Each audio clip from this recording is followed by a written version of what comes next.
सुनो तो, अरे दिग्विजय सिंह सुनिए, मैं खड़ा हूं ना अपने पैर पर। अंशु जी ने दिग्विजय सिंह का नाम नहीं दिया, अब वो खड़े होकर कहे मेरे बारे में कहा, इससे साबित हो गया। जो गुजरात में दंगे और फसाद हुए, कौन कौन उसके लिए जिम्मेदार थे बताइए। सुधांशु जी ने मुसलमानों के लिए कुछ नहीं किया है, इंडिया अलायंस के लिए किया है। अब मैं एक एक कर बता देता हूं। अरे सुनो ना भाई, आप सुनो तो, अरे दिग्विजय सिंह सुनिए, मैं खड़ा हूं ना अपने पैर पर। मान्यवर सुधांशु जी ने कहा इशरत जहान, यही एनसीपी पार्टी ने इशरत जहान के घर पर जाकर रुपयों का इनाम भी दिया था और उसको शहीद बताया था। दूसरा कहा अतीक अहमद किस पार्टी से थे, इंडिया अलायंस की। दूसरा कहा अंसारी किस पार्टी से, कांग्रेस और इंडिया अलायंस के। ये सारे नाम आपके साथ जुड़े हैं भाई। उल्टा उन्होंने तो मुसलमान कम्युनिटी से तो ढेर सारे शायरों का नाम दिया जिन्होंने साहित्य की सेवा की और ढेर सारे साहित्य की रचना की। मन Sudhanshu is not yielding now. सबसे पहले मैं तमिलनाडु का जवाब देना चाहता हूं। यस सभापति महोदय, तमिलनाडु से ही डॉक्टर एपीजे अब्दुल कलाम थे और मैं सारे सदन से कहना चाहूंगा, डॉक्टर कलाम का नमाजे जनाजा और याकूब मेनन का नमाजे जनाजा एक ही दिन हुआ। कितने लोग याकूब मेनन के नमाजे जनाजा में गए और कितने डॉक्टर कलाम के नमाजे जनाजा में गए? डॉक्टर कलाम मेमोरियल पे कितने लोग की फोटो है, दिखाएं मुझे, सोशल मीडिया पे पोस्ट की हो। मगर अफजल हालात का मारा था, आपके एक मंत्री का ऑफिशियल ट्वीट है, वही सदन के सदस्य नहीं तो मैं नहीं बोल रहा हूं।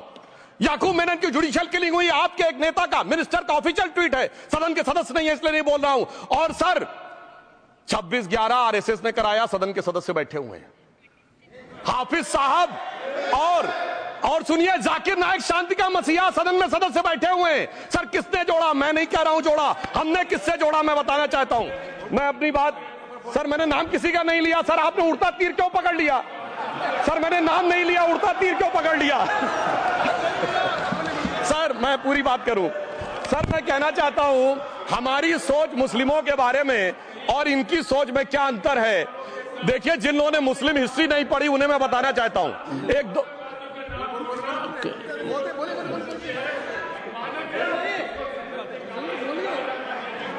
सभापति महोदय, मैं थोड़ा उन लोगों को इस्लामिक हिस्ट्री के बारे में बताना चाहता हूं। Honourable Digvijay Singh please, no I give a chance, I give. माननीय सदस्य, ऑनरेबल दिग्विजय सिंह जी। माननीय सभापति महोदय, जो माननीय सदस्य ने बात कही है, मैं सुन रहा था डॉक्टर त्रिवेदी जी की बात। उन्होंने कहा था ऐसे ऐसे ऐसे मुसलमान हम लोगों के साथ हैं और वैसे वैसे मुसलमान इन लोगों के साथ हैं। बात यह है कि आपने जिस तरह से इस पूरी बात कही है, ये घोर आपत्तिजनक है, अपमानित करती है। और जो माननीय सदस्य ने भी मेरे बारे में भी कहा है, मैं उनकी निंदा करता हूं। Honourable home minister, honourable home minister, honourable home minister, एक second. Okay, one second, your mic will be on. महोदय, मुझे ये सब कहने की जरूरत नहीं है, लेकिन जो गुजरात में दंगे और फसाद हुए, कौन कौन उसके लिए जिम्मेदार थे बताइए। Honourable home minister.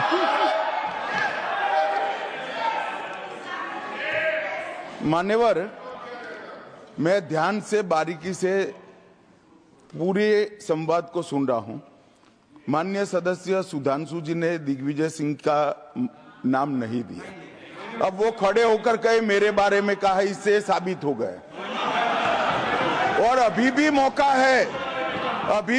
है, आपने नहीं कहा है कि 26/11 के हमले में आरएसएस का हाथ था, तो अभी खड़े होकर माइक चालू कराकर बुलवा दीजिए। माननीय,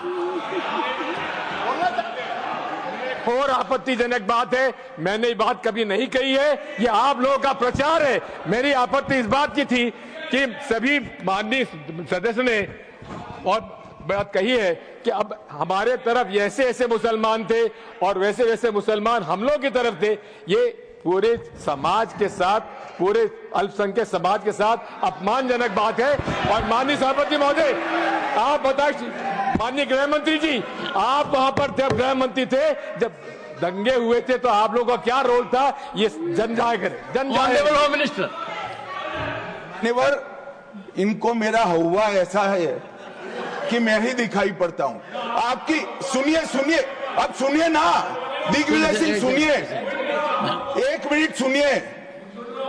दंगे शांत होने के बाद 18 महीने के बाद मैं गृह मंत्री बना, दंगा हुआ तब मैं गृह मंत्री नहीं था।